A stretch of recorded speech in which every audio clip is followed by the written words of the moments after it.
Here is something fucking weird. Amtech.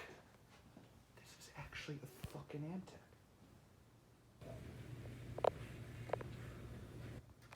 Come on now. Holy shit! Bumpers. You coming in, Aaron? Yeah. All right. I saw someone. Urban Elevator Company. Oh, it's not. It's rebranded Amtech. What? That makes it even weirder. That is. That's like rebranded.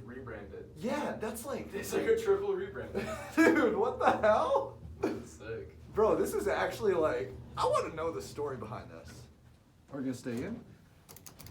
Look at this door close button too. That's weird. This whole architecture is so cool. I like this thing. This is weird, dude. I forgot who posted this. Someone posted this. Airtrain lover, I believe. I think, yeah. He's an interesting guy. You met him? Not met him, but I've talked on the phone with him. Huh. This is microprocessor controlled.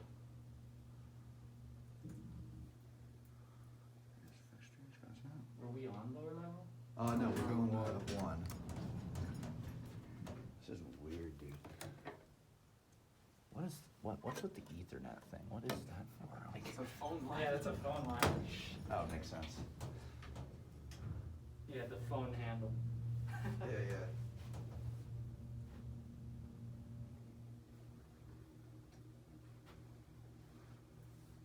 Dude, you realize what's actually now? What? Hold on, I'll tell you after the video. And here we have titties. Now my video's demonetized.